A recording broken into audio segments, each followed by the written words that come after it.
Hello and welcome to That's So Craven, your one-stop shop for all things Fulham. This is Dave and this is the That's So Craven Discord group's Fulham player ratings of the season 2024 to 2025. Massive thank you to all of the people who completed the poll, and welcome as well to everyone who's joining us tonight on X, YouTube and Facebook. I say tonight, it's this afternoon, tonight. I know we have viewers all around the world, so welcome to all of you. As always, as we go through the show, please send in your questions and comments and put us right, and we'll do our best to answer those as we go through. Joining me tonight, I am thrilled to be joined by one of the founders of That's So Craven. He's known the world over as the Pod Daddy. It's Elton Berenzi. How you doing, Elton?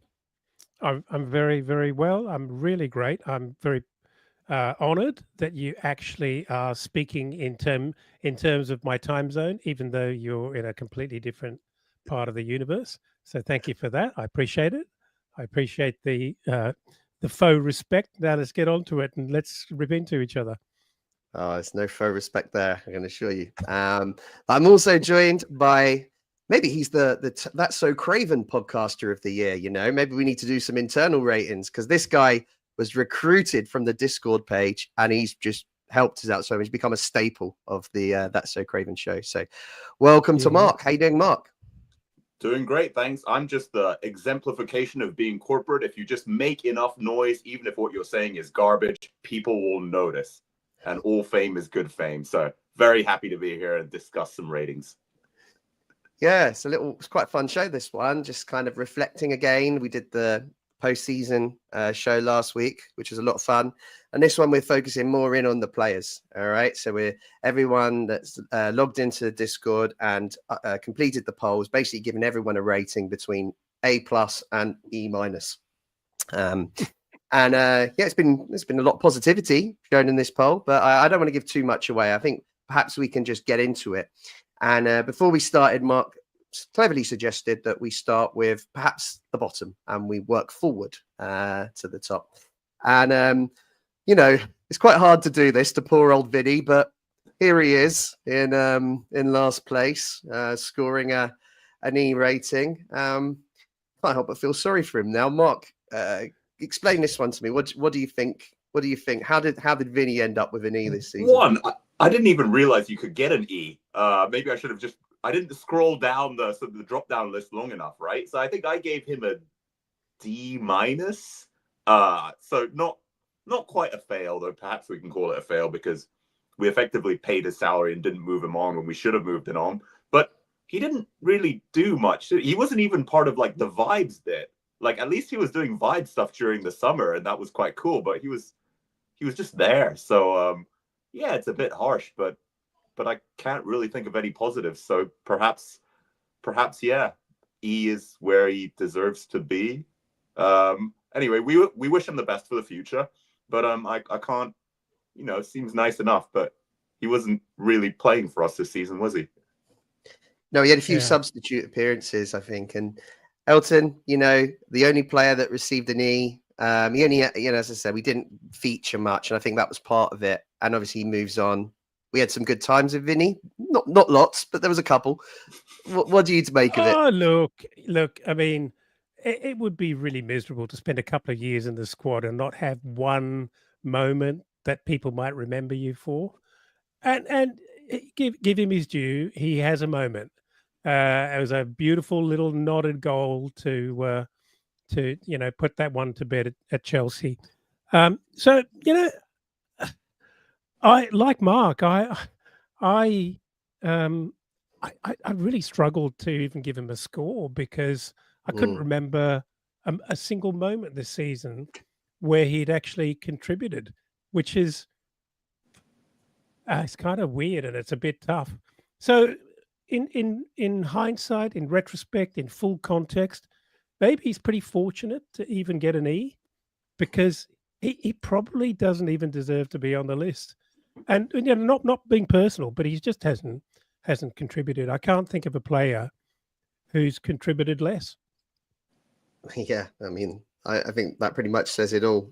We should probably move on from poor old Vinny. He didn't get the game time. It's not all his fault. In D, there is a player here that did get a bit of game time in the cups in the early rounds. Came under some criticism. Elton, he's finished second bottom with a D. Is Stephen Bender, our substitute goalkeeper. What do you make of this one?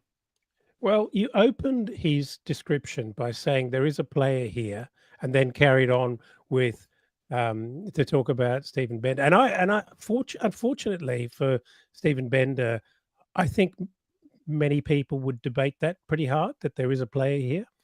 And I feel a bit sorry for him, because I think there's such a discrepancy between the skill and capabilities of our first keeper and our second keeper. And I think we're missing a guy who sits somewhere in between Leno and Bender. And I think that exposes Bender rather unfairly. He's clearly got, almost no game time at all to speak of, no game time, meaningful game time. And that's not been a great thing for his career. And I think I think we're largely responsible for how that's kind of all unfolded as well. We, as in Fulham. So I feel a bit sorry for the guy. Look, he didn't fill us with a lot of confidence in some key moments. But he is not a man we can rely on to replace Bert Leno in a key moment. So it's very, very difficult to rate this guy in the context of our first team squad.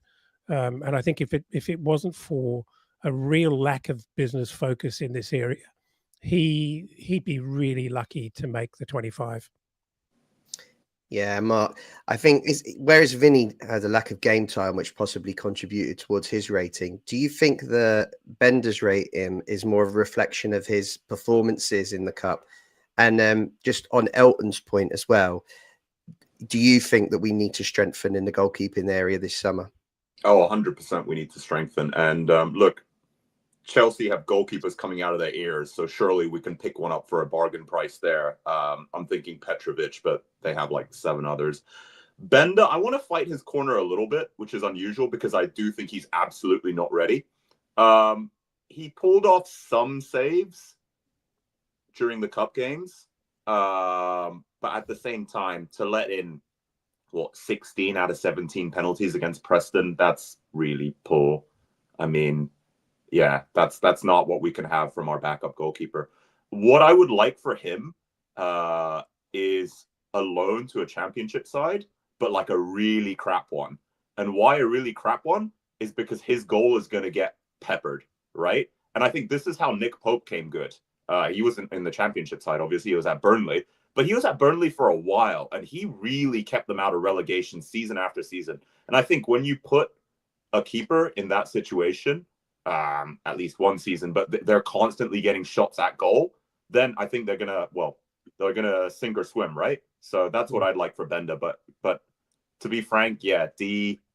I think on my own personal rating when I submitted it, it was probably around a D plus. So yeah, it feels fair. Nothing. Yeah, I think he's just stepped into the backup goalkeeper role too soon for us. He's not ready to be a Prem backup goalkeeper. But yeah, any other thoughts, guys, on Bender? Maybe that's part of the problem. I think that the fact that he hasn't had any Premier League experience might be part of the problem. And it kind of gives people a kind of negative opinion of him already. So, you're right. He did make a few saves in some of those games, in the Cup games. And but yeah, I think what really sticks in the brain is that penalty shootout. He just didn't get near any of the penalties for Preston. And I think there's a lot of judgment on him at that time. And I think it would be sensible for the club to strengthen this area. I think we'd all be incredibly nervous if Leno ever got injured. So perhaps we move on from Stephen, and hopefully the club do address that in the summer. C's. So 2 players here. The player on the left is Martial Godot, and the player on the right is Harrison Reed. So poor old Martial Godot, I think he didn't really play much at all. A couple of substitute appearances in the Cup and in the league at the end of the season. He's got a reasonably positive rating as opposed to Vinny for someone who barely played. Do you think this is, Elton, a sign of the fan base just being generally positive about youth players who get the opportunity to break through in the first team? Yeah, look, I think it's difficult, isn't it, to really give a fair rating of someone who's played so little. And I think people are expressing their overall feelings and kind of thoughts and emotions about Goddard. I like the guy. I think he, when I compare him to Josh King, he doesn't seem to be as polished an article, doesn't seem to be as mature. And therefore as ready. But he looked exciting. I loved his effort. He tried very, very hard, and he didn't look wildly out of place, but not quite there yet. And in an Yeah. area where we really rely on our wingers to contribute heavily to goal scoring opportunities, if not goals, it's a big ask for a young kid to come in. And I don't think he's got Silva's complete confidence yet. So he does feel like someone that should be loaned out to maybe a championship side to get him some game time. Because I just can't see him being part of it next season. I can't see it. Yeah, I completely agree. Mark, and can you remember any moments of Godot that gave you a kind of, I suppose, confidence that he might, if he does get a championship loan, he could still be a player that we can use in the future? So with Godot, I've been remarkably bullish on him, and I remain so, in that ever since we got him from, I think, Margate FC, he's been doing very well at his respective level until he kind of had to step onto the pitch in the Premier League, which obviously is an entirely different beast. I think a championship loan would do him good. Funnily enough, when I did my ratings, I think I was a lot harsher on most players than what we're going to discover later on in the show. Yeah. But I rated Godot higher. And so I think that begets a bigger question, like, what are we rating them on? Are we rating them compared to their peers? Are we rating them compared to what we expect from a Prem player? Or are we rating them against themselves, right? And when I mean themselves, like, he's an academy kid that's very, very young. So, like, C is, I don't know, you can be ruthless about it and be like, well, he just didn't perform, did he? But he's also, 18, 19, maybe a little bit older, but he's super, super raw. So I think I gave him a C+. But yeah, I think there's a player there. He definitely needs more time to develop. But in terms of what I remember he was full of confidence and pace and directness. And I love that because the football we play is so controlled sometimes. Sometimes it feels too controlled, right? We've been saying all season, just have a shot, take your man on. At the very least, it'll be entertaining. But that isn't the sort of modern day football philosophy of like possession and controlling the game, sort of Pep style, right? So I'm positive on Godot. I think C is a little bit harsh, and I'm going to say the opposite about a couple of future players, but I think we need to give him time. And to me, sorry, just a word on that, and this could be completely left field and not sort of a mainstream thought at all. Perish the thought. But he feels to me a bit like a slightly less refined version of Nelson in terms of his energy, in terms of the way he tries to take on defenders. And like you say, Mark, I like that about him. And I don't think the amount of time he got from Silva was unfair this season, really. On the flip side, I think Josh King is a little bit harshly done by, but we'll talk about him later. Yeah.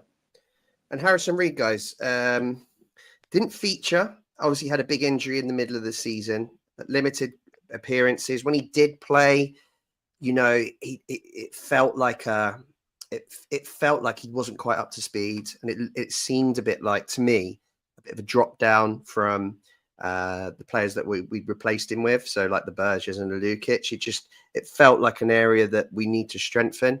And he's been such a great servant, Harrison Reed. He's been a brilliant player for us. And I guess that it shows that, I suppose, the fan base is a little down on him at the moment with a rating of C. I think part of it is he didn't get to feature a lot because of his injuries.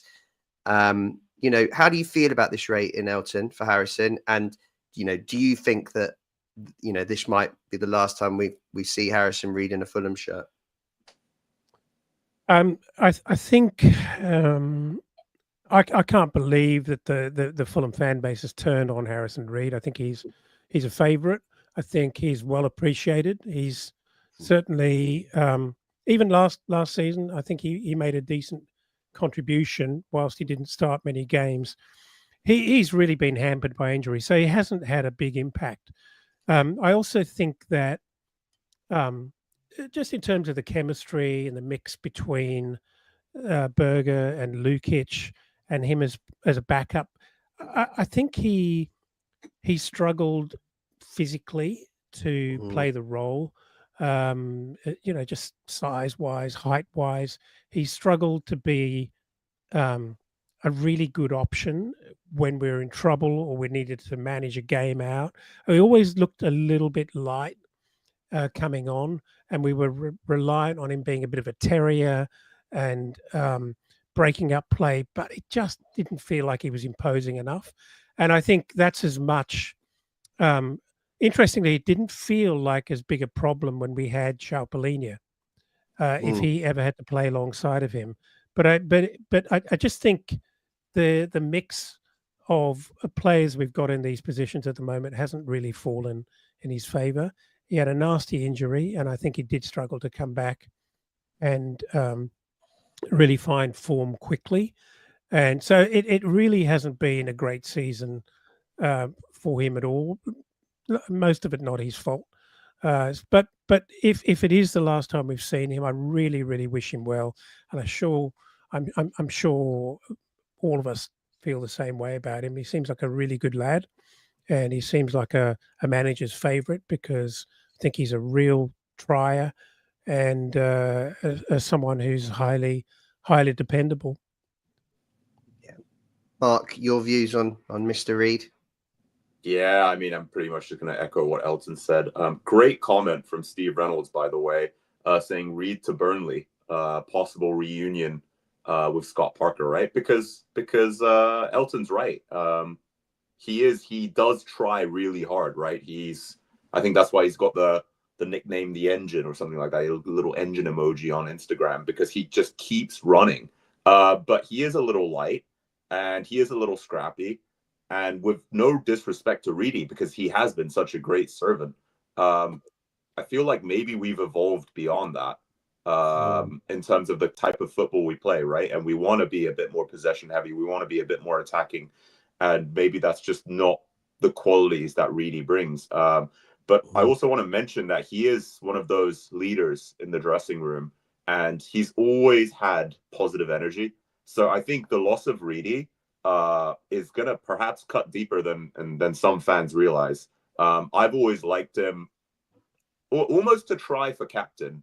Maybe he's not quite there yet, but he was quite vocal. He does like G up the team. And I love that, right? We love to see players that not only put in 100%, but also want the players around them to put in 100%. So C, harsh, but perhaps fair, but he brings more to the game than just, collecting balls. He's also a leadership figure, but yeah, we move on. Yeah, I think when I think of Harrison Reed this season, the things that spring to mind are his injury, which really knocked the wind out of his sails right in the middle of the season. I think it's the penalty away at Brighton in the last minute. Unfortunately, that springs to mind, which was a little sloppy. And remember, he nearly got a fourth goal against Liverpool, if I'm right. Alisson made a fantastic save in the second half to stop Harrison. That would have been a nice, if it was to be Harrison Reed's last season, that'd have been a nice goal to remember him on, but it wasn't to be. Coming in next, we move into the Bs, and at B-, I think rather surprisingly, Tom Cairney. Given the positivity that's been shown in the ratings overall, I was really surprised to see Tom at this level. And don't get me wrong, it's not been his best season. He at times has looked great. At other times he's looked, not quite himself. There's been a few sub appearances where he's been a little sloppy on the ball, which has been really strange to see. But he kind of at the end of the season, he really came good. And I don't know what to make of this rating, Elton. It feels, I mean, B's not a bad rating, of course. We have to look at it in that context. But just to see him so far down the list, are you surprised by that? No, I'm not actually, and I think it's ultimately, I think without any disrespect, I think it's fair. I think that sadly, and I can say this with great confidence because I know the feeling, but I think it's part of showing your age, really. Yeah. As the season from moment to moment, I think he's just looked just a little bit short on horsepower and engine, where we've needed him to play a more of a defensive role. I know that's not really his shtick, but there are times when you need to put that work in, and he just didn't seem to have the engine to be able to do that. But he's had real moments because there are a couple of times when he was subbed on and called on to do a job, and he's done it really, really well. He's actually also been asked to do jobs in games that did not suit him, or situations of games that did not suit him well at all. And I think that's not entirely his fault, but maybe that reflects the mood or the memory of the fan base of some of his season. Look, the longer you are at a club, maybe the harder it gets, because you must at some point go into decline, and so people always have these really famous memories of you, of really, really big moments. And so when you don't, when you're not a high impact player in a match and you just are kind of filling out the numbers, it's easy to be a bit harsh on a player like Tom Cairney. But on the whole, I actually think B, whether or not the minus is fitting, I think a B's fair for Tom for his season. Yeah. I'm thinking of the good times being, clearly towards the end of the season, the Brentford game, him coming on and changing it and getting that goal. That's a special moment for Fulham fans, I think. And, even against City on the last day, I thought he was one of our better players and was a bit unlucky not to score in the first half. This Tottenham away, where he got a really important equaliser before getting sent off. And actually, I remember Bournemouth home, I believe he came on as a sub and was absolutely brilliant. But Elton's right. There's been games where he's been brought on, like Chelsea at home, where it just wasn't the right game for him. And he kind of copped a lot of stick after that one. That wasn't too long ago. And I wonder if that played a part. What do you think, Mark? Yeah, I mean, look, forever a legend, right? Deserves a testimonial. 10 years with us, like it's incredible what he's done. But for multiple reasons, I actually would prefer he goes this season. One, like you guys said, probably the pace isn't there. The brain is there, absolutely, the vision and the quality, but the pace and the physicality of the Premier League. And I feel like every time he comes on, we lose a huge part of our sort of defensive solidarity. Secondly, maybe I'm being sentimental here, not just move him out and get someone younger in, but like I want our memories of him to be good, right? And he is showing his age a little bit. What if we sign him on for another year and he just plays very little part / he has like some bad performances? People's memories of him may sour. Yeah, you're right. He probably could have got a better deal at Wrexham, right? He could have got a 2+1 if he kept performing. So like, I want to remember him in a really positive way. And that's also good for him, right? He gets to play a bit longer. He gets to help his media career. He gets a bit more money. So that's why I feel like B- is quite fair. There's still a player there, but there's a reason he started, 2 games maybe? Those are my thoughts. B- seems very fair. Fair enough. Let's move into the Bs. There's a load of them. So I'll read these out because they're quite hard to see on the screen. But in there, we've got Joachim Andersen. Players had some criticism. We've got Jorge Cuenca. We have Emil Smith-Rowe. Some may be surprised that he scored so highly. Again, one we'll discuss.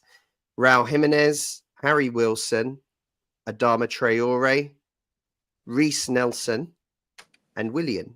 So, where do we start here? Should we start with Joachim Andersen?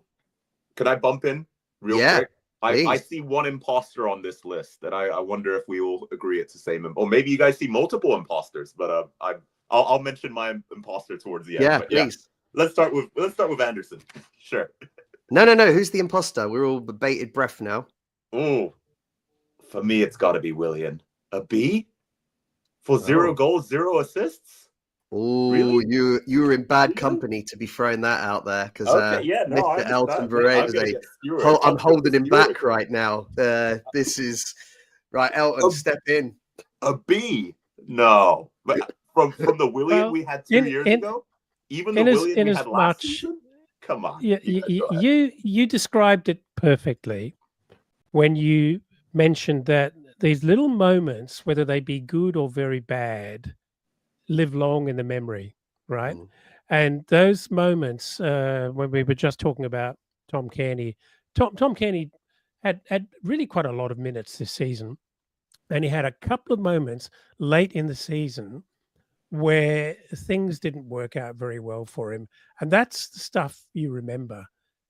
On the flip side, you get Willian, who really didn't have, a lot of game time. He only played half of the season anyway. He's only available to us half the season. But the difference with Willian is that he's got this evergreen genius about him, and he knocks the ball around. His vision is incredible. And I think that stuff affects people's perpetual impression of the guy. How can you rate him a D, even if he got red carded twice? Which he didn't. But I think it reflects what people think of him as a player. He didn't have a terrible season. Yeah, sure. He didn't score a hatful of goals for us. But I think he had his little cameos. If you're ever in a situation where you need to hold the ball against a skillful side, who else would you pick on your team than Willian? Because he can hold his own in a triangle in my rose-colored glasses view better than anyone that we have. Sure, if you're asking the guy to chase a ball in a 40-yard sprint against a 23-year-old, no. But for vision, for just kind of game leadership on the pitch, he's great to have around. Look, we're at the very end of it now, and I genuinely don't want to see him here again because it's finished, it's over. But I've loved every minute of Willian at our football club because I think he's a really quality player, and I like I like the spice he brings. I like the creative flair he brings, and the talent and just the football brain is just second to none. So yeah, don't worry, Elton. He'll be our deadline day signing. He'll be the winger we need, so we're good. You'll see him again. As long as he doesn't have to do pre-season training, I'm sure he'll be.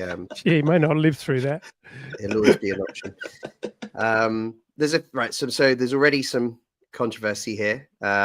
Steve Reynolds has picked up on Joachim Andersen getting a B. Joachim Andersen was brought in for a lot of money at the start of the season. I think it was 25 million, if I'm right. 29 years old already now.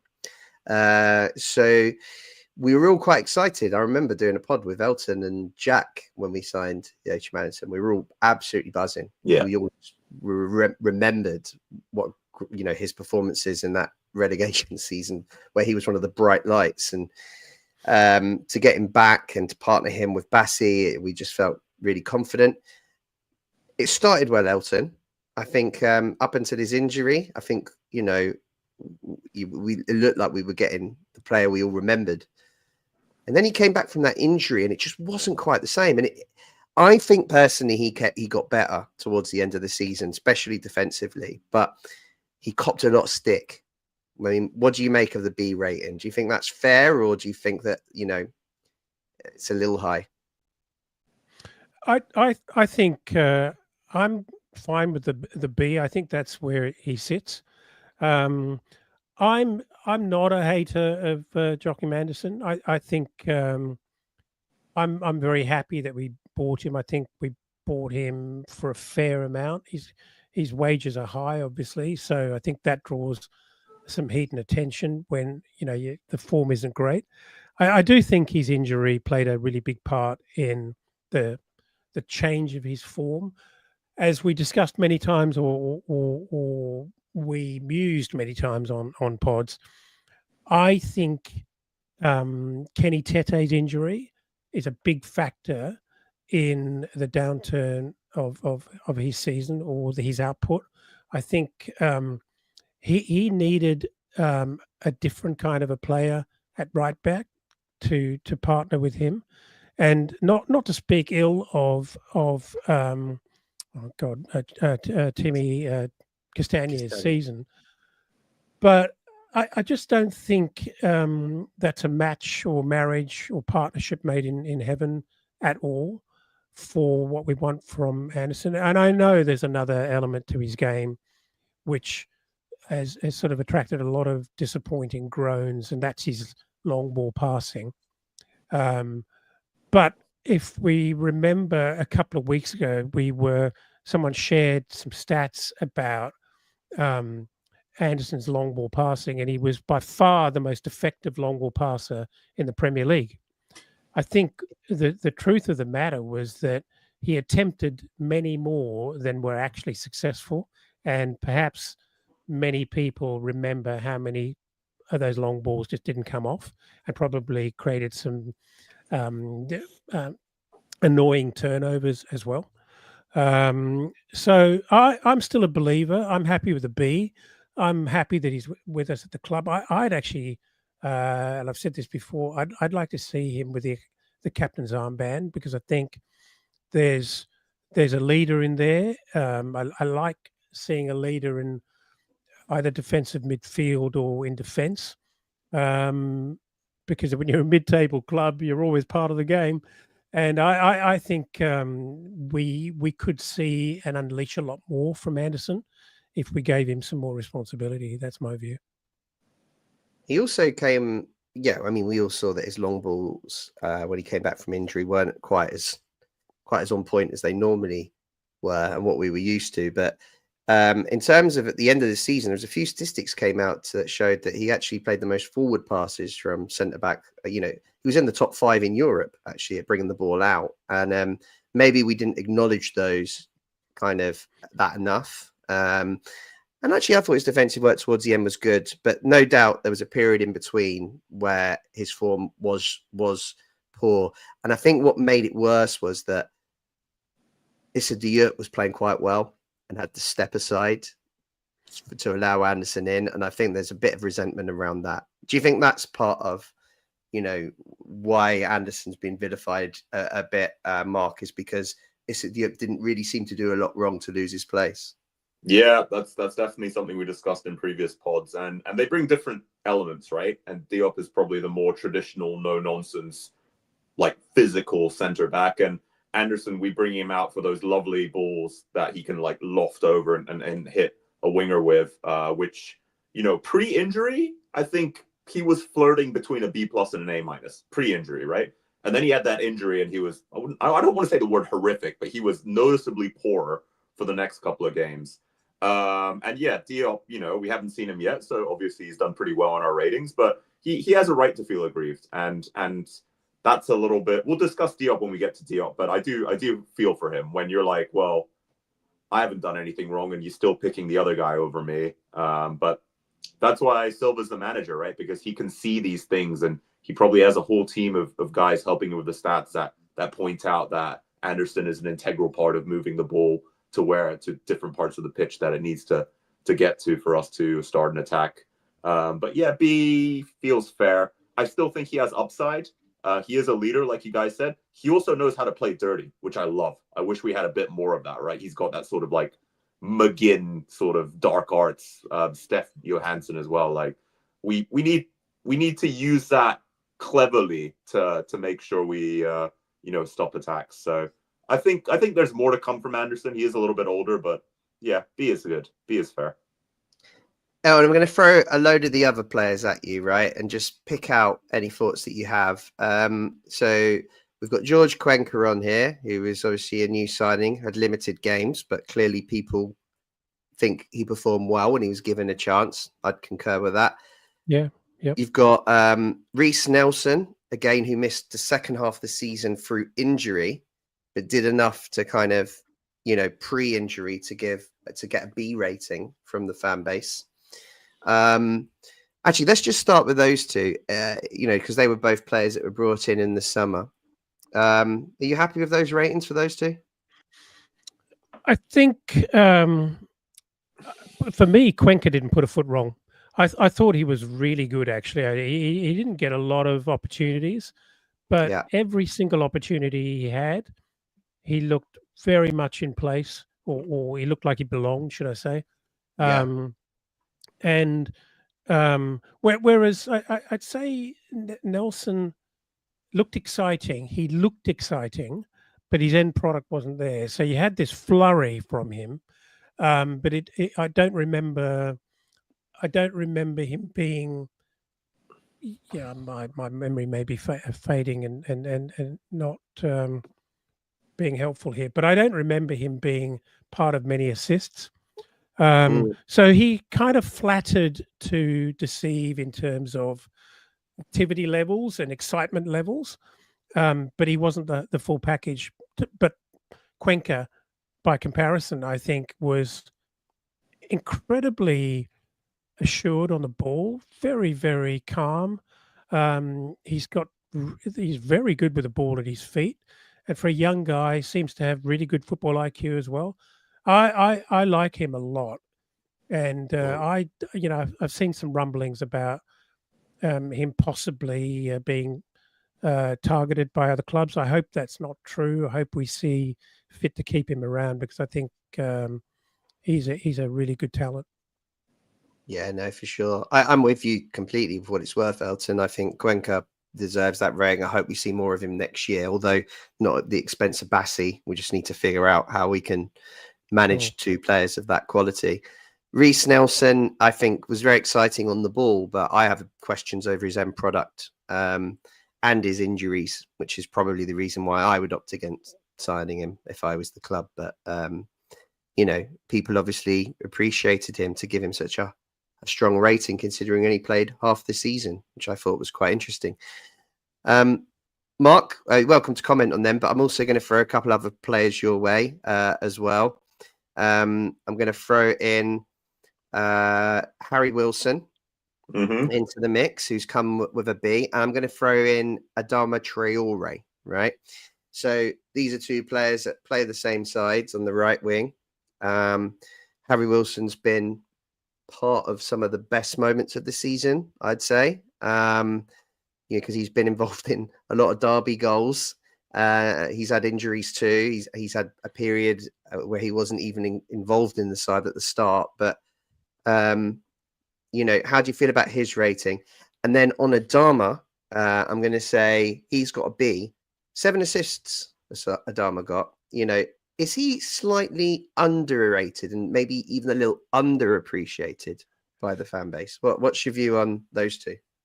So Harry and Adama, I think, are fascinating in that they are almost the exact kind of player we want at Fulham, right? I don't want to be so harsh as to say a recovery project, but Harry Wilson, Liverpool Academy, Adama, Barcelona Academy, right? Or at least very briefly, for 1 year he played at Barcelona, right? So there's something there. There's clearly some sort of talent, pace, skill, whatever attribute that has propelled them into the respective academies of the biggest and best clubs in the world.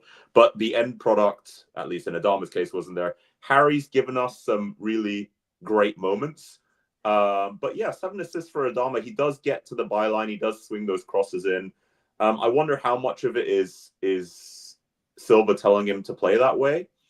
I hope we can see more out of both of them, even though Wilson has given us some great memories. But I think this is where they've had slightly different seasons. The moments we think of when we think of Harry is Harry against Brentford both times, right? and we're very, very positive about that. But the moments we think of when we think of Adama is Adama having 3 great opportunities against Man City and not finishing one of them. But you're right, that still doesn't take away from the fact that he has very unique attributes, Adama that is, with his pace and his strength. He has got quite a number of assists, and maybe if we just tweak our system, if we can get 20% more out of Adama, if we can get 9 assists out of 7, that'd still be another great season for him. So Harry, I probably would have gone with a B+, maybe even higher, but B+. Adama, B seems reasonable. But yeah, 2 very Fulham-like players, and pretty happy with those ratings. Elton, just in the interest of time, I'm going to jump into like a few more players. But if you've got anything to add, obviously jump. Yeah, I do actually. You know, for the longest time, we've all known that Harry Wilson is a bit of a special talent, and he seemed really out of sorts and lacking in confidence, and struggled to force his way to the front of this Fulham side. And this year, he seemed to come of age, but he's had I feel really sorry for the guy. He's had a tough season, really bad injury, out for a long time. And obviously he did some wonderful things off the bench and looked absolute firecracker, and, you know, such a difficult opponent for our opponents. That was a mouthful.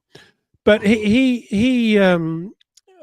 think just imagine what could have been if he'd had a full season.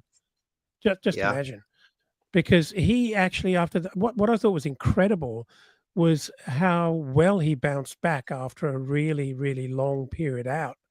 His rehab, and either Silva held him back for much longer than he needed to, and he was damn ready much earlier, or his rehabilitation was incredible, because I thought his return to form, match form, was amazing actually.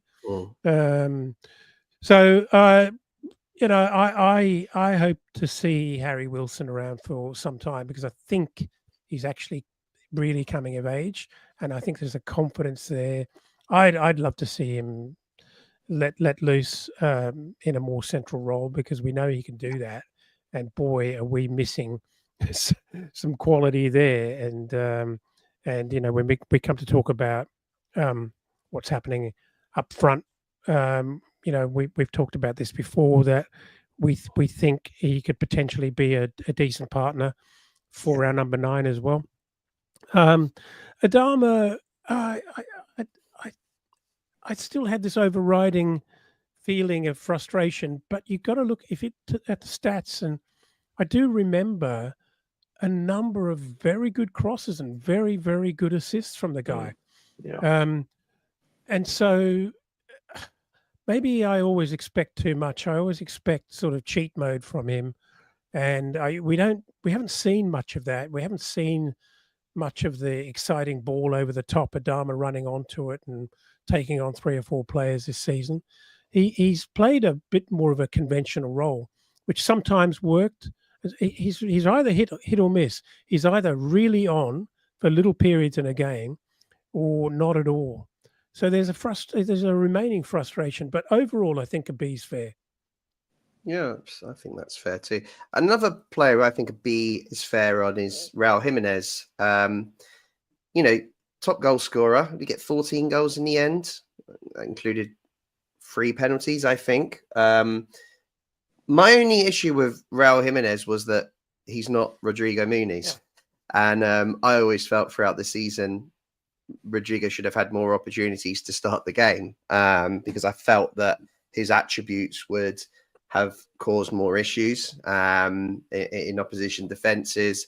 And I think that with more games, he would have got more goals. But Raul Jimenez has had a really good year. I mean, to 14 goals, you have to acknowledge that that's a really good return. And yeah, he missed quite a lot of chances too. I think we have to acknowledge that. But, you know, I think it's a solid year from Raul. And I think really he did earn his year's contract. I mean, I don't know what everyone else thinks of that, but I think B's pretty bang on. And then before you jump in, just on the other player, which is Emil Smith Rowe, that one I think will really kind of throw the cat amongst the pigeons, because he's got quite a lot of criticism, and I think deservedly so. He's looked a bit unfit at times. He's looked short of confidence. Certainly for me, he's not taken enough risks in his dribbling and shooting. And he's come in with a B. So yeah, let's get your thoughts on those. Let's start with Mark. Raul Jimenez and Emil Smith Rowe. Well, devil's advocate, 14 goals is good, but 6 of them are pens, right? And I think we're at the stage. He does other stuff really well as well. So I think B is. Let me start by saying B is reasonable. I think I rated him a B as well. But 6 for pens. It's good that we have someone that we like taking penalties, because Jesus, when we had the Serbian bear, that was awful. It was a 50-50, if he would score them. He does work really hard, and I think he takes instruction from Marco really well, right? So, you know, when I don't know, probably many matches, but we would launch the ball up to him, and he'd always chest it off to like an oncoming runner, and that seemed to work really well. Maybe that was against Man City, actually, in the first half, or maybe another team. But Raul, yeah, I mean, I would have liked us to be a bit more ambitious, but I understand we're having a big clear out anyway this summer, so we need to have some level of continuity. Happy with that. Does work hard. I also agree we don't see Muniz yet. That tells us where other fans rated him. ESR, I understand the criticism. He does have that sort of languid style, and he does go missing, which is, to be frank, unacceptable in a Premier League team that is aspiring to aim higher and higher every season, as all teams should. But so we can all agree he's not performed at the level we want him to. And what else? Oh, that's a good comment from a Putney perspective, aka Skibby. We can all agree that he's not at the level we want him to. We can all agree that it doesn't look like the energy is there. But 6 goals, 3 assists. That is incredible. That is pretty, like, we're evangelizing other wingers who have scored less than that, right? Or none of our midfield is even close to that. Imagine if we get him firing. So I'm really excited about ESR. We've seen other players need a season or a bit. Lukic comes to mind, needed some time to get used to us. I think ESR is a great buy. I hope he comes good. Maybe I'll be eating my words halfway through next season. But, if we can get, once again, 50% more out of him, 9 goals and, I don't know, 5 assists, everyone's going to be loving ESR. So I'm hopeful. And I think I would have put him at B+, which I know sounds ridiculous, but I'm very, very supportive of ESR. Alton? I didn't know you were, Mark, you're high.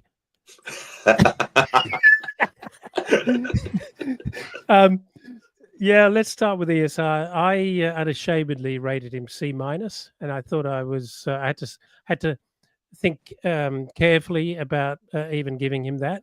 And yeah, he started really well. He looked exciting because he is talented. But for me, and I've always complained about this in full context, I think, I understand the project. I get it.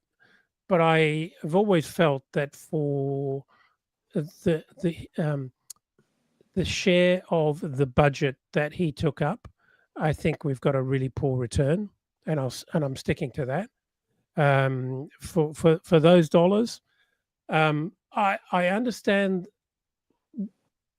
I understand the interest in the guy's skills, but I'm really worried, and I'm always careful about this because it would be easy to just pile in on the guy, but I'm actually concerned there are real problems there, and so I don't want to pile in, but I also don't want that to be Fulham's problem that we're stuck with because of how much money we've paid for him.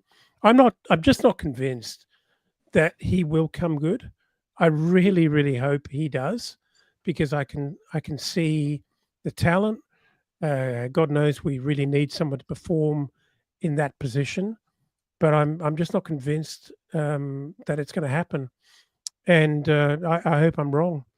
Raul, he frustrates me. He frustrates me for a number of reasons. Yeah, sure, 12, 14 goals. I think And it's 12. yep, Sorry, I got that wrong. yeah. Look,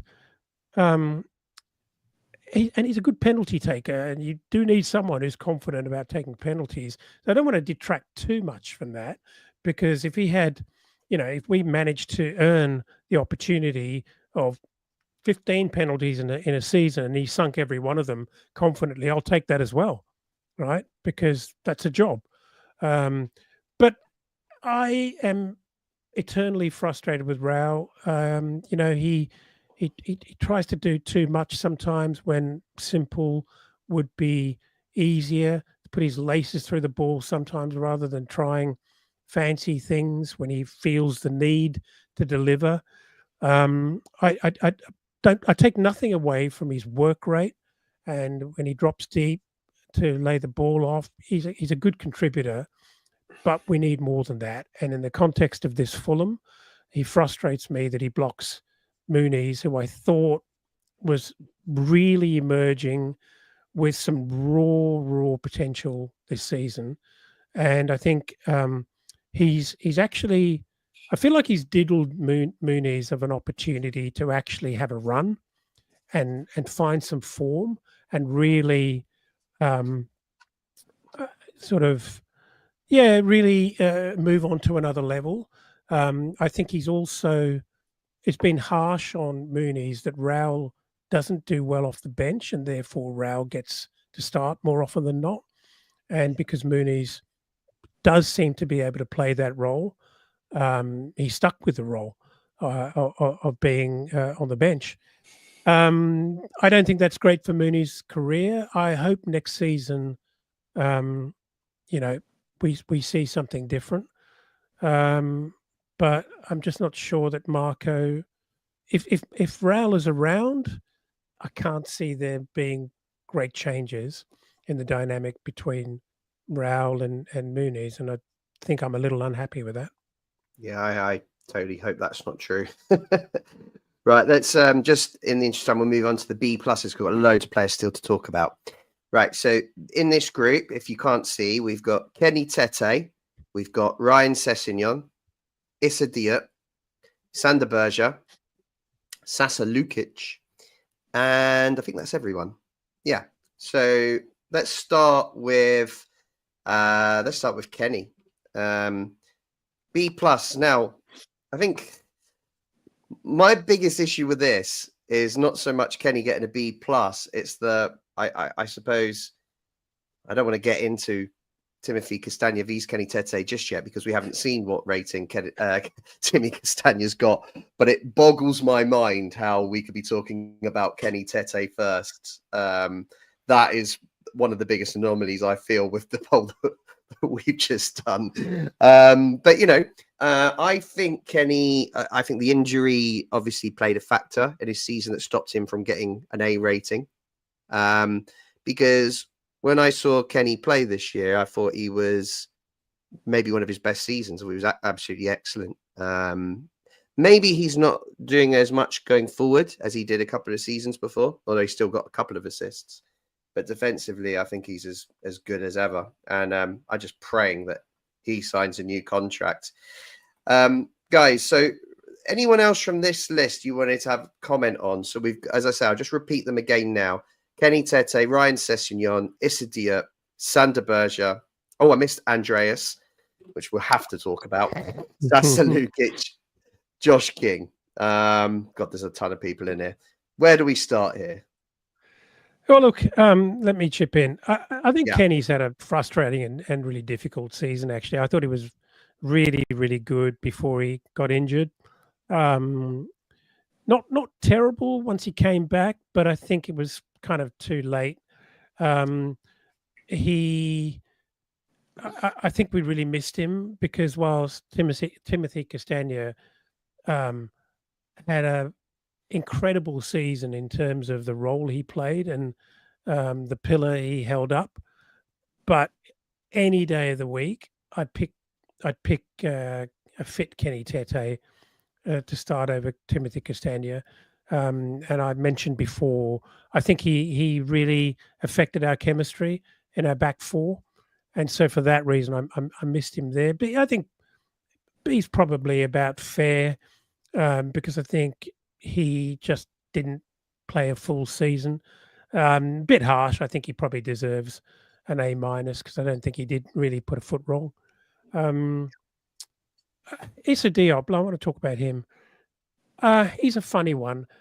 He's a very, whilst he hasn't done anything wrong, he's a pretty one-dimensional player, which some might argue that's what you need in terms of a centre back. But I don't know if I'm comparing him to Joachim Andersen.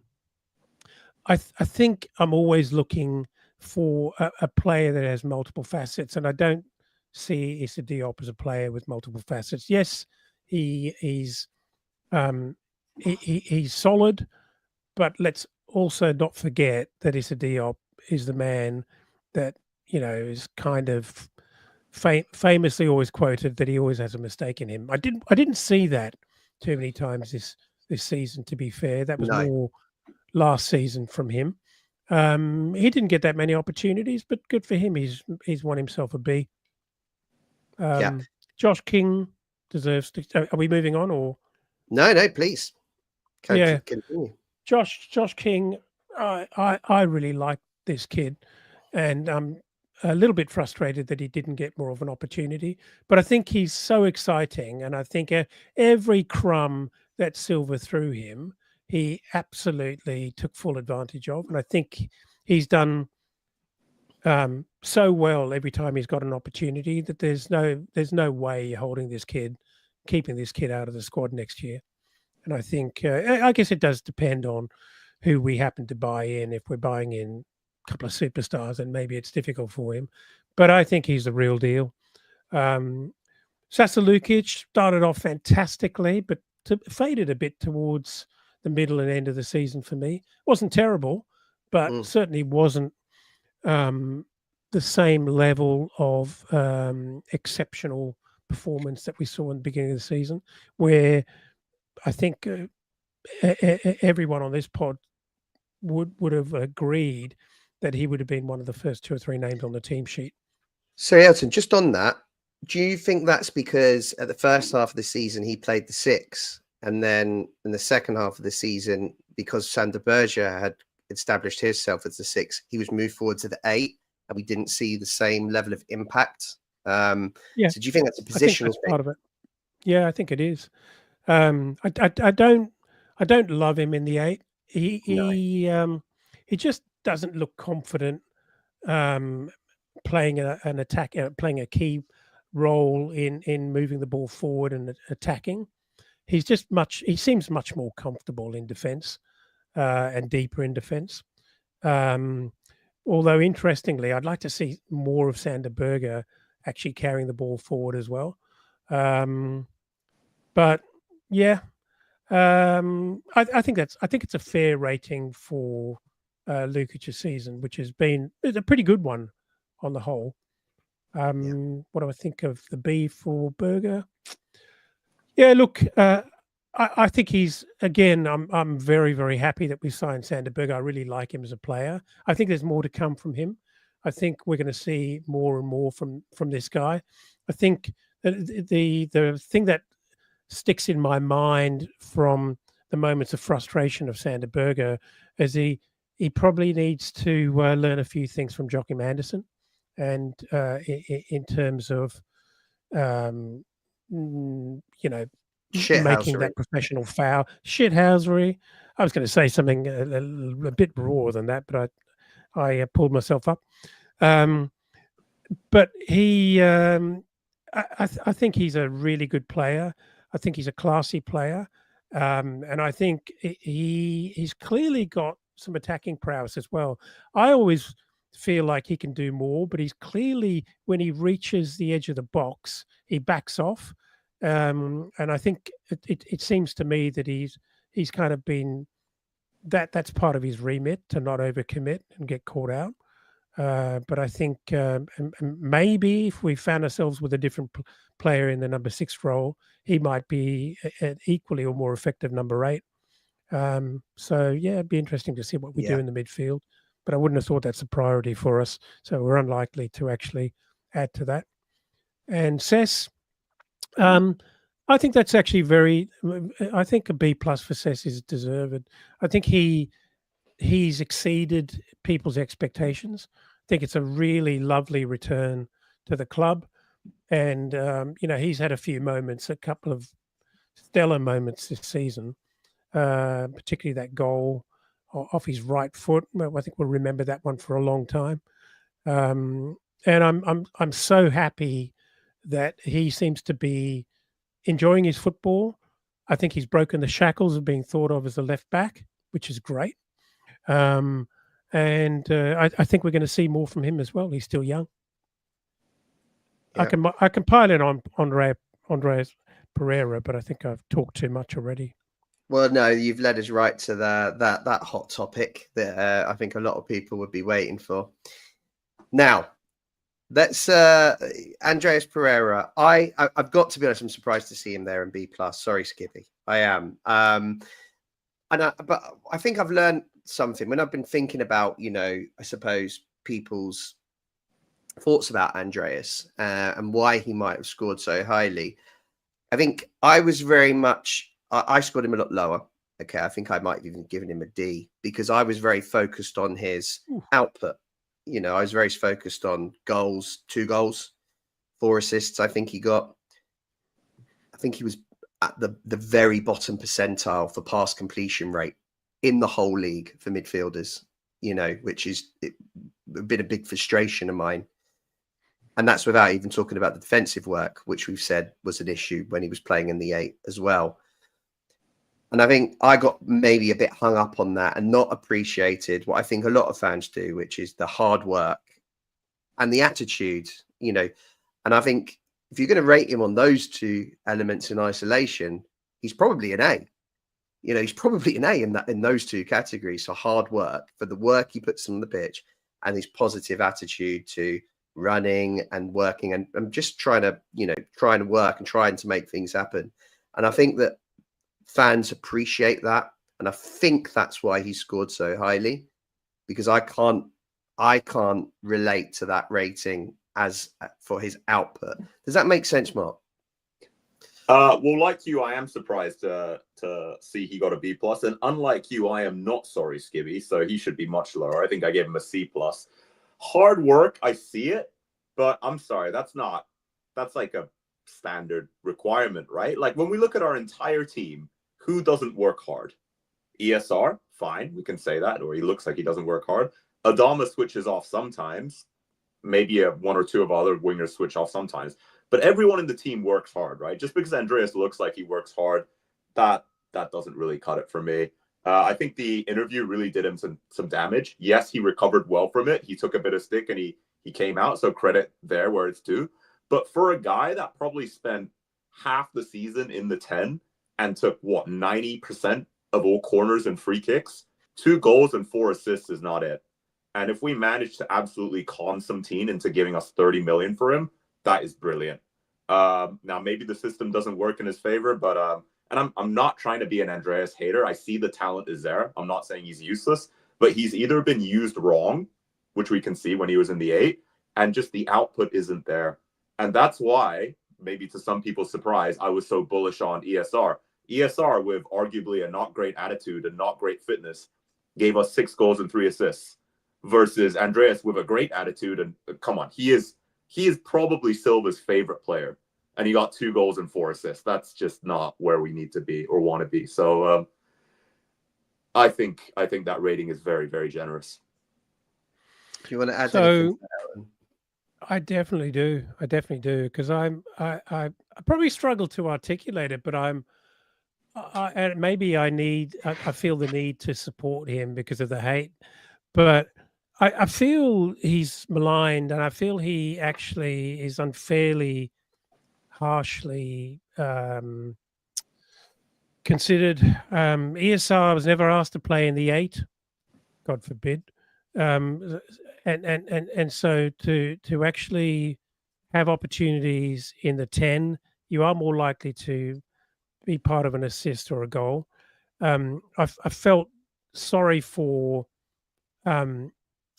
AP playing in the 8, and Marco persisted with that for such a long time. No, not because I thought he believed sort of indelibly that that was his best position, but I just think he didn't have enough options. While Sander Berge was not part of the mix, he persisted with AP in the 8.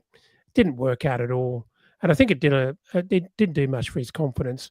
In terms of his set piece taking was poor overall for sure. I'm talking about dead ball here, not necessarily only corners. But in terms of our effectiveness as a team from corners, I think that needs such a lot of work, both the way in which we defend them zonally and the way we set up to actually try and score goals from corners. I think we're poor.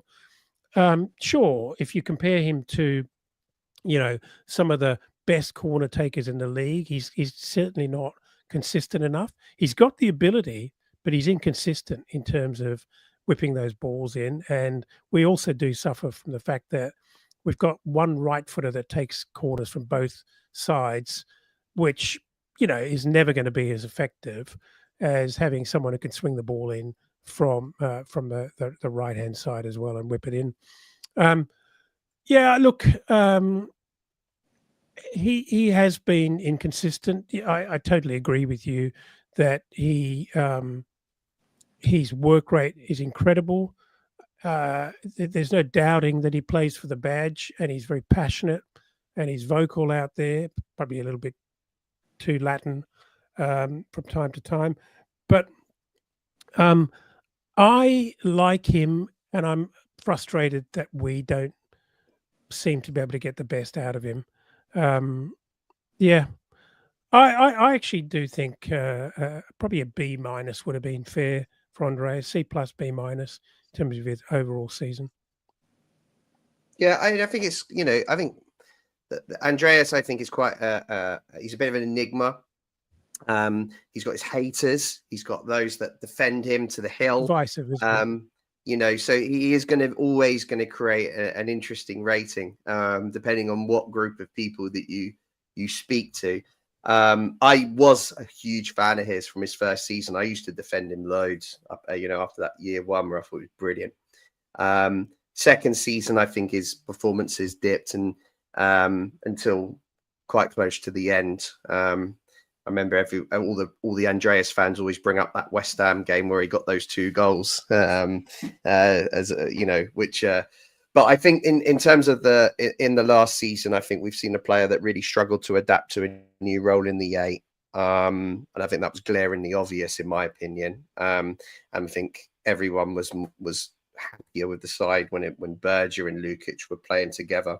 Not that didn't have its flaws, but I think we just looked a bit better, a bit more stable in the central midfield.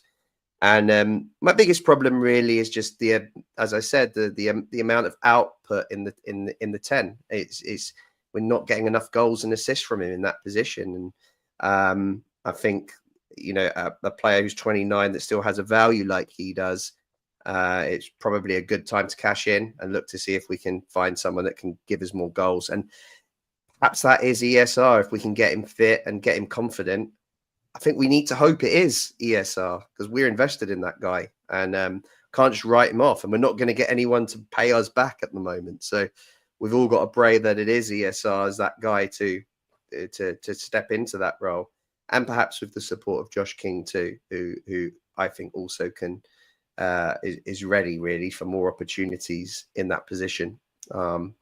So yeah, I'm trying to be balanced here, as opposed to Mark and who went for the jugular. But it was always going to be a hot topic, Andreas, and he was going to obviously dominate this slide and create the most dialogue. Just to correct, just so we're aware, it was I think he might have got 6 assists in all comps, but it was only 4 assists in the league, according to what I'm checking out. There's a bit of miscommunication online around that, but I think it was only 4 assists in the league, as Skibby's been fighting his corner as he always does, and we love him for it. So Okay, I think we move on to the next rating just because it's time. Now we're getting into the A's. We are getting into some of the players that everyone really appreciated this year. I'm going to read them out again. It's Bernd Leno. It's Timothy Castagna. You can sense from my tone here, I've got something to say about that. It's Rodrigo Muniz, and it's Alex Iwobi. So, where do we start here, Mark? Who do you want to talk about first? Let's talk about Leno. And I want to caveat this with, I am a huge Leno fan. A huge Leno fan. Probably when we first came up to the Prem, him and João Palhinha were the signings that everyone said, wow, Fulham aren't a yo-yo club anymore. They're not going to be fighting relegation because we got a top 6 keeper and the guy who made the most tackles in all 5 leagues in Europe, right? Mm-hmm. Having said that, I gave Leno a B. And why I gave him a B is for a couple of reasons. He's still fantastic. He still had brilliant moments, and probably the keeper I felt the safest and most comfortable with when he's in a one-on-one situation. I'm actually relatively, confident that Leno can save that, right? Great saves against Fabio Carvalho, great save against Obi in the FA Cup. If you see that, like, fingertip stuff, brilliant, right?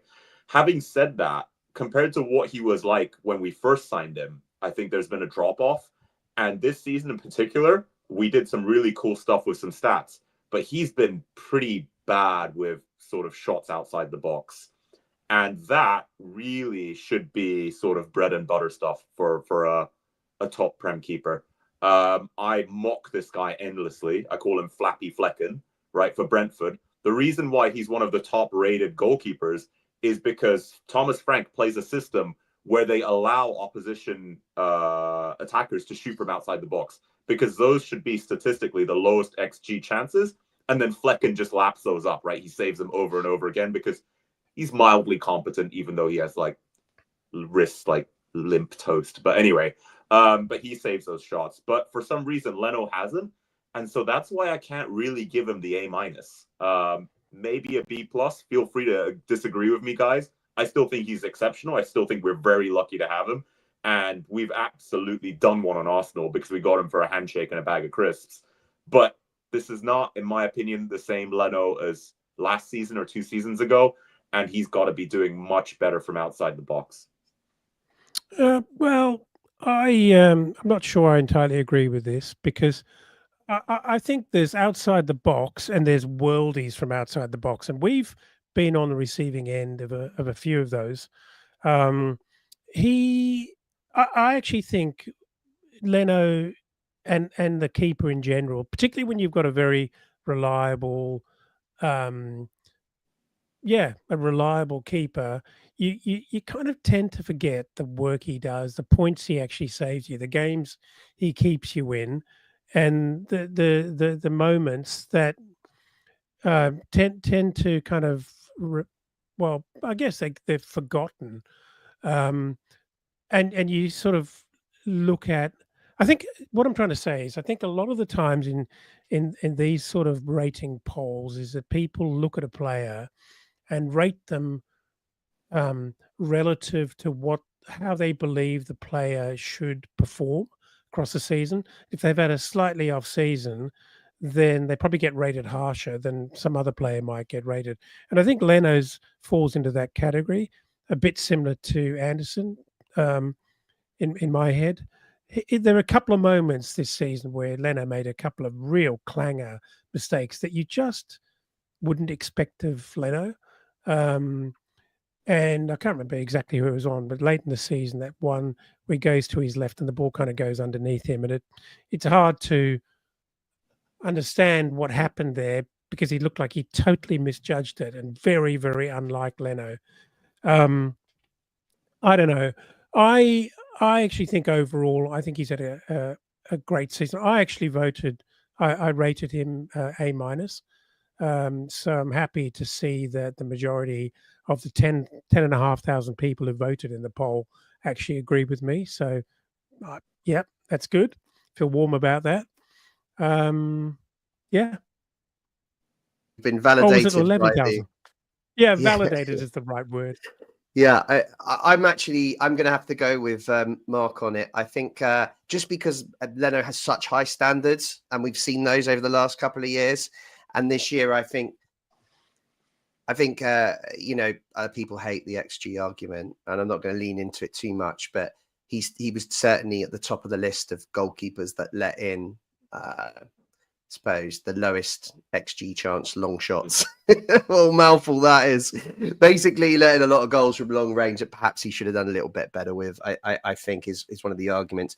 Beto's as well towards for Everton's, which Skibby mentioned in the group. Pretty poor. And I remember the West Ham game as well. He didn't have his best showing that day. I think he gave them a goal, the third goal for them. I just think those were a bit uncharacteristic mistakes from Leno, and I think he needs to do a little bit better from range as well. So I kind of rated it by his standards. That's where I chose my ratings, and that's why I think perhaps this season was a B and not an A. But he's still a top keeper. We just need a bit more. I'd like to see just someone behind him pushing him, so that's stronger than Steven Bender. Someone that's, maybe a bit younger, maybe a bit more. I don't know. I don't quite know what the profile of that person is, but just someone that's going to be pushing him a little bit more for his spot in the team. I think that would be healthy competition in that area. Who do we go to next? Alex Iwobi. I'm surprised he's not right at the top, personally. Alex Iwobi got 6 Man of the Match awards this year, which is higher than any other player in our team. 9 goals and 6 assists, I think. And I think the thing is, that's hurt Alex is he didn't end the season as strong as he started it. I think the first half of the season he was, especially by his own standards, A+. He was having the best season ever, and it's where he built a lot of those statistics I just explained. The second half of the season, I think Marco burnt him out, to be perfectly honest. Yeah. Absolutely. And I think he was playing with fatigue. But what I will say is, even in those times, he was still able to once or twice a game put a ball into the box that was, a goal scoring chance. He'd still have a little moment of magic. So I feel a little bit disappointed for Alex that he isn't at the top table in our awards. Anyone got any thoughts on that? Yeah, I think. Yeah, look, overall, fantastic season. But I totally agree with you that there was a period there where he was running on fumes. I really felt sorry for the guy. He looked absolutely exhausted. And, I can't remember exactly when it was, but there was a run of a lot of games and really difficult games as well. And he looked cooked. And for the kind of player he is, he needs to be fit and healthy, because he's a busy player who puts a huge amount of effort in and runs a lot of Ks in an afternoon. And you can't have a player like that, tired and exhausted. So I think it's not a terrible rating by any means, but I can see what you're saying, that he deserves to be in the top group. But I think overall, not unfair. Where I think he suffers is that he probably doesn't have enough quality players around him to give him the rest and the kind of the rotation that he needs for us to get the most out of him. Yeah, totally fair. Let's talk about Rodrigo Muniz, who's was our second striker this season, right? He was backup. He started the season actually as our number 9. He played the first 3 games and didn't score, and Marco made the change to Raul. Raul more or less held on to it, for a great deal of the season. And Rodrigo had to kind of fight for his opportunities from the bench, often scoring off the bench. I think he now holds the record for goals off the bench, particularly for Fulham. Might even be a Premier League record. Loads of goals off the bench for Rodrigo this season is the point. Fans love him. He's always been a fan favourite in the Hammersmith End at Craven Cottage. And it's not a surprise for me to see him up in the A rating. And I just think with more opportunities, he might have been the player that could have got an A+ this year with more game time. Any thoughts on Rodrigo? Yeah, let me jump in. Yeah. I think he definitely deserves more game time. He definitely deserves a nice, long, fat contract, because if what we believe is true, he's still on a pretty small salary, and that's got to be whispered into his ear by his agent, right, or his wife, or everyone around him. I'm not quite saying Raul money, because he is young, and I don't know if just immediately throwing someone on 100K is going to improve them that much more, but I think he's hovering probably around the 10, maybe 12K mark, and like he's done enough. And we see people sniffing, right? I think last season Chelsea were sniffing. This season it's a rumor, but Newcastle are sniffing 40 to 50 million. If we can squeeze out another 2 years and he keeps growing, he might go for 70 or 80. That's going to be great for us, right? And I want to keep him because I do think there's room for him to grow further. He just needs a bit more trust. And what you guys mentioned earlier about Raul's presence possibly stifling his progression, that's a real worry, right? And it's got to be whispered in his ear again by his agent. They're not paying you a lot, and if you're gonna be a bench striker this season for Fulham, why not be a bench striker for a top 6 team playing Champions League for better money, right? There's only upside there, so we need to really give him assurances that he will play and give him more money and make him feel. I think he is loved and respected by the fan base, but perhaps not by the Fulham hierarchy and management. But yeah, a great player, a real handful, a different profile, really clinical too, which I because he looks a bit awkward sometimes. I didn't really expect that, but stat-wise, way more clinical than Raul. So we need to keep this guy. Him and Josh King, nice, big 4 or 5 year contracts. Hand them out. Brilliant. As I said before, I'm kind of frustrated. I think he's had a difficult season. There were a couple of moments where he missed a couple of sitters, which is a bit unlike him because he's got an eye for a goal. He's quite a dead eye. But I really felt in those moments that if he'd had the opportunity to string a few games together, that would never have happened.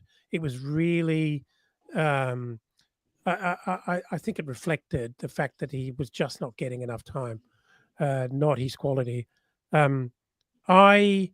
Obviously we've not seen contracts and paperwork, so we don't know what the real numbers are.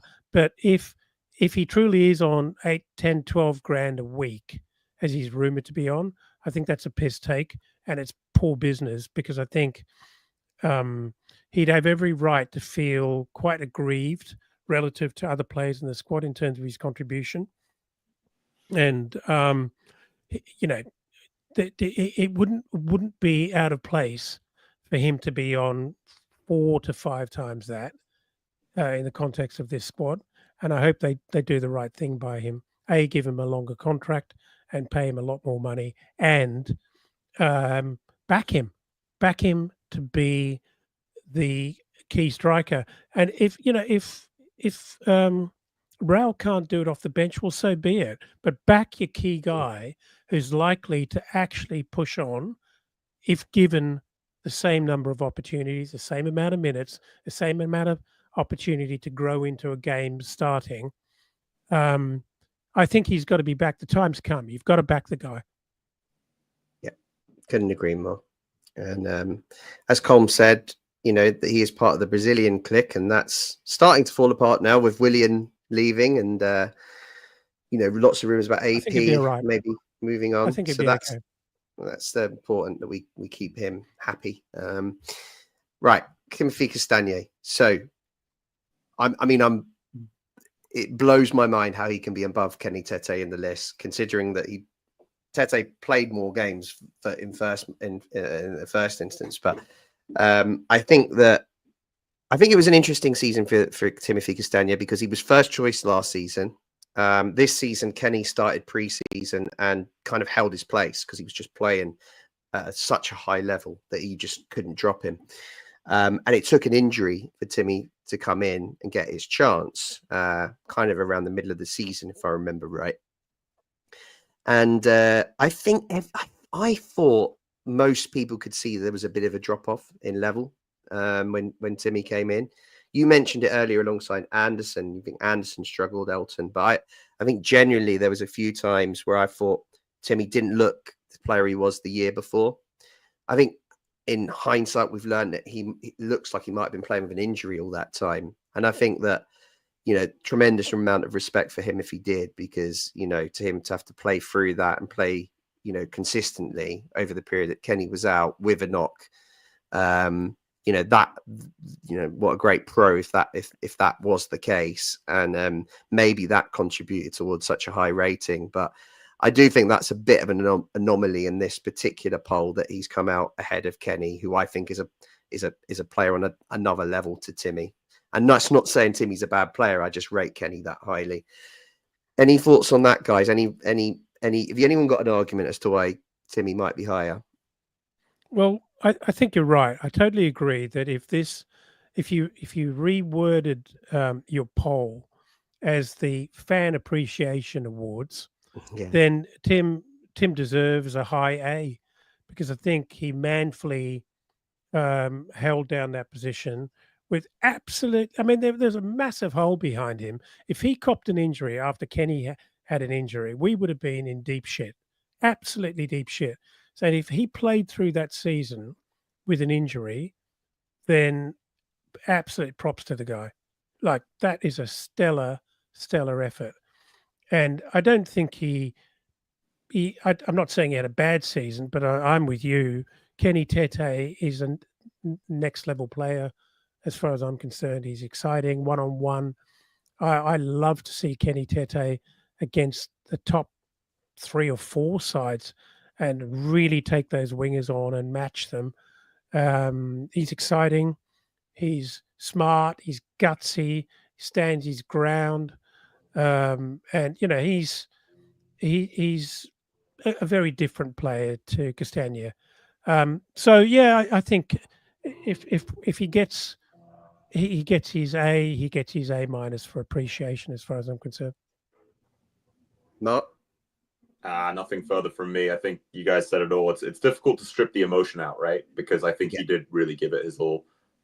We saw him get done quite a few times. But, when you're putting a fully fit Martinelli against an injured Castagna, like, come on, it's not really fair, right? So, yeah, he did his best. He was really, really tough about it. Yes, I agree. On both fully fit, both ready to go, Tete is the better defender. But I think maybe that's the fan appreciation, like you guys said, that really bumped him up. Yeah. And now for the A's. So, the 2 highest rated players from the That's So Craven Discord group this season. Don't think it's going to be a major surprise, but it was Calvin Bassey and Anthony Robinson. Maybe it's a slight surprise that Calvin's on the same level as Anthony Robinson. I don't know. Maybe that's what we're going to debate now. Anthony Robinson, as we all know, was carrying an injury towards the end of the season, and I think it was noticeable that his performance dipped. But fully fit Andy Robinson, 10 assists, first half of this season, probably the best left back in the league. Was there any arguments to that, guys? No. But I actually think, I still think of Robinson for all that he does going forward and the assists that he's part of. I still, from time to time, there's a mistake. There's a faltering in him. I thought Calvin Bassey was absolutely exemplary this year. I thought he was aggressive. I thought his leadership, his leadership qualities are coming through as well for me. The couple of times he's just carried the ball forward. He's run at defenders, probably caught himself out of position a couple of times as a result of it. But I don't think anyone begrudged him of kind of getting carried away and thinking, "Fuck it, I can take these guys on." And there were a few moments of absolute strength and just bullying people off the ball, throwing, wingers off the ball, which we all love to see. He's a wonderful player, and I love his spirit. I love that he's at Fulham. and I think he's the top player as far as I'm concerned out of these two. He's right on top. I got to jump on that. Yep, everything Elton said and more. Probably he's made one or two mistakes that we've overlooked or something like that, but he has it all. He is a battering ram. The way we love to pass the ball and move it around, I think he confuses the opposition team because he's just running at them and they're sort of moving off to screen the other passing avenues. And he just keeps running and just keeps breaking lines by himself. He's so physical, like you said. Christian Romero thinks he's a big guy, a tough guy. That guy got flung like 6 meters when he tried to take the ball off Bassi. And because he's so strong and physical and a great guy, we don't recognize the skill as well. He's done people when they try and take the ball off him. He is a complete package. I hate to say it, but the other teams are absolute mugs if he keeps going on this trajectory and they don't put in a bid for him, a 50, 60 million bid, then they don't know what they're missing. I think he's absolutely he's worth outstanding. that. I think he's worth that. He's really, really bloody good. Yeah, no, I think he was the most consistent player throughout the season. And I think, he's probably got as strong a competition as any other player in this squad. And we barely saw Cuenca. I think we've all said when the limited opportunities we saw Cuenca, he looked fantastic. But how can you drop Calvin Bassey, who's just so solid? And as you said, he's got all of the attributes. He was a good 7.5 out of 10 to 8 out of 10 every week. He did make the odd mistake, and I think you're right, Mark. I think that that there was a few times where sloppy clearances, if I remember right, ended up in goals, which we have to acknowledge. But that is going to happen over the course of 38 games, even to the best defenders. So. Yeah, I think he deserves to be in the A ratings. I think Jedi, might have hit the A+ this year if he hadn't got that injury, if he'd have carried on that high level, and maybe come away with 15 assists instead of 10. He might have hit that A+, but he definitely did. No fault of his own. His performances did fall back a bit. He wasn't able to be as dynamic as he normally is when he was playing with that injury. And I think that he's right. It's right that they're both kind of up at the top of the list. There's no doubt about that. So that was it. That was the player ratings. I saw Steve Reynolds asked a little while back. He said, did we rate Silva? We can't remember. He couldn't remember. We didn't rate Silva, but I think it would be a good little opportunity now, perhaps, if we did, because clearly just important as a player, if not more so as the manager. And you have to remember this is our record point season. It's technically our best ever season in league football. If you judge that by points, and I think we've pulled off some amazing results against big clubs. Chelsea, Liverpool, Tottenham. We've Newcastle, double over Newcastle. We've had some amazing results and moments this year, and Silva's really been the biggest part of that. Not to say, however, there isn't flaws. So I just wondered, what your guys' views were on that, and where on those, where you stand him, I guess, against his standard in previous years, and where, how he's done this year compared to other seasons. Mark, do you want to go first? Sure. Great idea from Steve Reynolds on rating the manager. Perhaps you guys are going to think this is quite harsh, given it was our record point total, but I'm going to give him a B+. And why I'm going to give him a B+ is he does a lot right? Like you said, beautiful memories, double over Brentford, double over Forest, but they're not really that good. Double over Newcastle.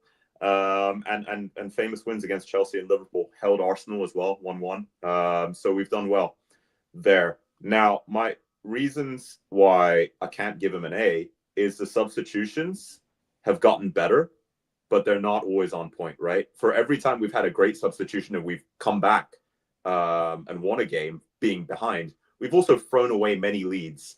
Putting Tom Kearney on against a Chelsea that was already in ascendancy is madness. That when that happened, in what world does that make sense? And then we lost with an extra time Neto goal against us. So the substitutions are off. We have no idea how to deal with a low block. We just keep trying to cross balls in. That's really painful to watch. Brentford almost beat us at home with that. Southampton held on for a really long time. Really struggled with that. And as amazing as the memories are that we've beaten the big teams, great from Skibby, exactly. Couldn't beat the bottom six, didn't ditch zonal marking. That's its own beast. But yeah, everyone, this is a season where we should have been where Forest are or higher. We got 1 point from 4 matches against West Ham and Man United. You can't give a manager an A- or higher for 1 point from this season. I know all other seasons, West Ham and Man United are big clubs and they're difficult to beat. But this season's Man United and West Ham, and we get 1 point out of 4 matches, that is horrendous. That's really bad. So we're predictable in attack. We can't beat a low block. The substitutions are off, and we need to beat the lower. It's great beating the big teams, but I'd rather lose to Arsenal and beat West Ham than bloody get 1 point from Arsenal and lose to West Ham. The maths just work better that way. So that's why I give him a B+. I think that's a very, very good summary, Mark, and I struggle to argue with any of that. And I think it was Skibby that put some comments in the live chat, which I think are also very, very much on point. There's some frustrations in his game plan in terms of the way we defend set pieces. The zonal marking just seems so shit. We're just one of the worst at that. I think in terms of not only the low block against those dogged, shitty anti-football teams, but also, think about the number of points. I think we're the league leaders of losing games and therefore points from winning positions. It's got to be something in that in terms of game management. You could argue that if you had a Pep Guardiola bench, then you can always react to things happening within a game. But there's got to be something in that in terms of the number of games we've lost from a leading position.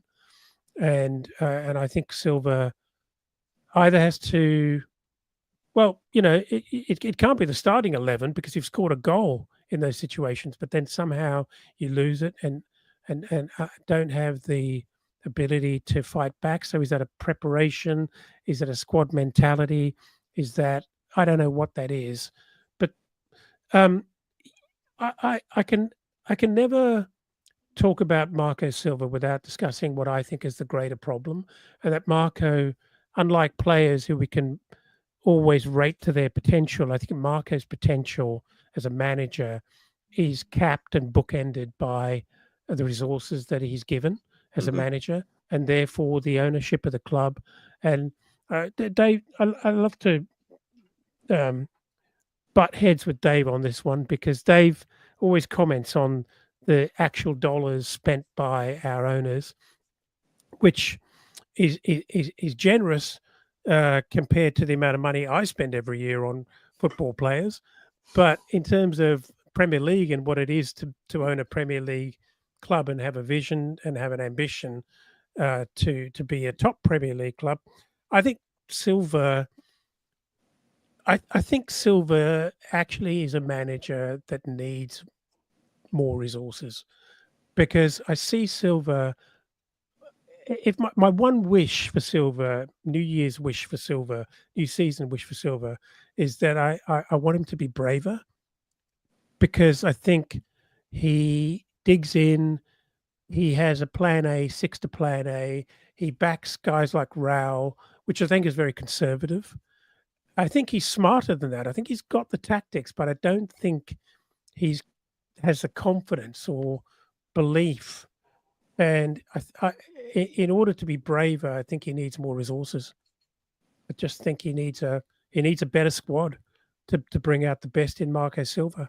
So, look, greatest ever aggregate point score. There's something in that. I know that also is that is an achievement relative to other people, other clubs in the Premier League at the time when you do that. So it's not without context, but it's a good achievement in the history of the club. So well done for that. And I think that alone probably locks him in for a B. I would not be giving him an A, but I think he has the potential to be an A. But I just don't think he's just hasn't got the tools. Yeah. No, I agree with a lot of what you were saying there, and I agree with all of it, Dave. Agree with all of it. yeah, more or less. I mean, I'm kind of with you guys. I think it's kind of like a B plus. You have to acknowledge the high points total. You have to acknowledge how much the players love him, and the whole kind of group mentality. It's been really positive all season, and I think that's from the top. That he creates that atmosphere for them to thrive, and they all look like they're really enjoying their football, like being at the club. I think that's really important too, and I think that tactically he's good. I don't think he's amazing. I think he's good. I think that he's quite stubborn. He has a way of playing, and he doesn't often move from that. And I think that can be good because players learn the patterns and the way he wants to play, and when it works, it works really well, and we've picked up some cracking results. But it also has its detriments. I was really disappointed about how we approached the second Palace game in the cup after 3 or 4 weeks after playing them in the league, that we didn't try and adapt our style. It was just more of the same, and Palace done us twice in almost identical manner. And I was just disappointed that we didn't really try something a bit different, knowing the opposition that we were playing and who we're coming up against, that we didn't try and maneuver and work a little bit differently and come up with some new ideas about how to get a result in that game. That was a frustration of mine. I think another frustration of mine, as Elton's alluded to, is his preference for the older players. He doesn't use our youth team. He doesn't use our youth squad. And I think that's a problem when you want to have a small squad, which Marco does. He wants to have a small squad so that he can keep players happy, and which I totally get. But I think if you've got a small squad, you've got to supplement that with youth players. And Marco doesn't. There's been opportunities this year. We've had lots of injuries, and he's not used players like Josh King and Godot and Osmond and other players in that youth team who are all performing at youth level at the very top, but not getting those chances. So I think it's all very well having a small squad if you're going to dip into the youth when you need to and give them chances. He hasn't done that, and I think that's what's left us short at times this season. So I think those are the kind of problems I've got. I completely agree with Elton on, I think Marco with more resources, I think there is a next level to Marco. And I think that's why a lot of the top clubs should have taken him. And it looks like he's going to miss out on Tottenham to Thomas Frank. And I think that's a mistake. I think Thomas Frank would be a better choice for Tottenham with their resources. I think he'd be a better choice. At Fulham, unfortunately, there's a limit to those resources. And I think he's always pushing. I think he understands that. And I think that's why he's not left, and quit his job. And that's why he continues to sign contracts, because he understands that those limits. But he's always pushing the club. And I think that's good too. He's always pushing the club for more. So he's pushing us forward. And that's another credit to Marco. On balance, I think he's the right man for the job. But, there are still slight frustrations. And I think that's why it can't be an A. Let me ask you a question before we close this out. Sure.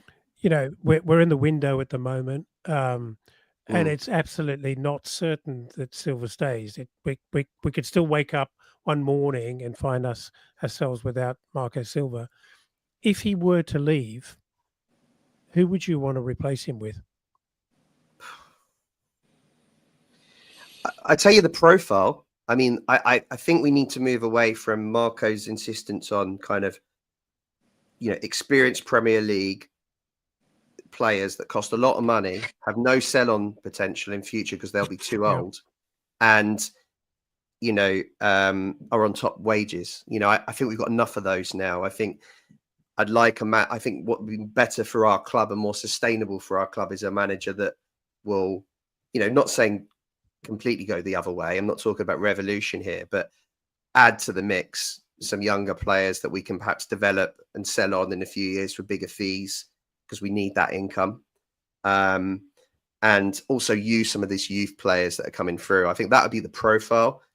But don't ask me for a name because I don't know who that player is. But I just think someone in that manner. Someone suggested McKenna.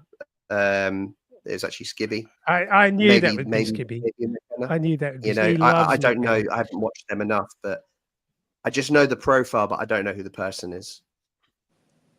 Mark? I'm not great with managers either. I sort of thought Potter would be good, and then he's completely collapsed at West Ham. So there you go. But yeah, look, I like the style of football. I don't like our recruiting so much, and to Dave's point, that we do seem to go for sort of Prem experience, and I get that because there's kind of like they're ready to hit the ground running, and we know they can do it. So it's quite conservative, but it makes sense if you're going for stability. But we do need to take some risks, right? Whether it's young players from other leagues, poach from Brazil, poach from Portugal. But yeah, I also just to sort of caveat the other point, I do really like that we play attacking football. Like, I would be so bored if all we did, not to name names, but if we just played a low block for 90% of the game and had two really fast wingers and a striker that is old but somehow outperforms his XG like crazy, with a goalkeeper that boring. Very boring. I like that. I like that we take it to teams like Liverpool and Chelsea and Arsenal and do our best and succeed, right? There must be some level of skill and tactical acumen that the manager has if he can take a much lower squad value and, to be frank, a lower skilled team and have them beat a Champions League team, right? It can't all just be luck, as the media would have us believe. So, yeah, I'm happy with Marco. I hope he signs a new contract. Someone similar to him, but like you guys said, maybe willing to play favorites a little bit less and take some more risk with youth. I think that would be really cool. Yeah, I do actually think, I don't know that much about him, but what I do know of him, I think Skibby's mechanical is actually quite a good one. But I think Mark has got the brains. I just want him to be braver, but I want us to create an environment where he can feel braver, because he knows he's got the firepower and therefore got more in his war chest. Anyway. So there we go. We've nearly hit 2 hours today. This has been an almighty That's So Craven episode, but it always will be. Player ratings, there's plenty to talk about. And as we said at the start, it's been great that everyone contributed to this. And it wasn't just, us guys giving the ratings out. Actually, it was everyone who joined our Discord group, clicked the link and voted. And it's a great group. Please join. We're still building that community. And we're still going to be doing shows over the summer, maybe not quite as regular, because there's clearly less to talk about over the summer and everyone needs a break. So, but we will be on from time to time as and when things happen. And we've got a show coming up in 2 weeks' time on the 22nd, Sunday, the 22nd. We are doing the That's So Craven quiz, which speaking for myself, that's one of my favorite shows that we do. It's a lot of fun, that one. And Mark, it'll be your first quiz this year. So, everyone's getting involved. We should see all of the Berenzi family. We should see Skibby back. We should see Townsend as well joining us. So it'll be a real fun, that one to look forward to. Guys, thanks for joining us this afternoon. Hope you've enjoyed the show. Elton? Very much. Yeah, very much so. Really enjoyed it, actually. It's been a couple of weeks since I've been on, and a little bit of distance and space between the end of the season, which sort of fizzled out. And I probably would have had slightly different views on some of these players if you'd asked me on the Sunday or the Monday of the end of the season. But with a little bit of space and time, I think it's a good moment to actually reflect on the season that we have. So I really, really enjoyed chatting about it. Thanks, guys. And it's been a bit of a request for you, Mark. I don't know if you want to play ball or not. You've had a lot of stick for this, but is Trump ready for a comeback? Let me try again, guys. We have big, beautiful David Crave. Thank you very much. Signing off. Thank you, Donald. So yeah, and thanks for everyone who's joined us in the chat today. That always makes or breaks the shows, just how many comments we get in the chat. So thanks everyone who's contributed. And yeah, look forward to seeing you all again very soon. So we haven't got Mary here. Anyone to sign us off? Do you want to sign us off, Donald, with a come on you whites? You ate.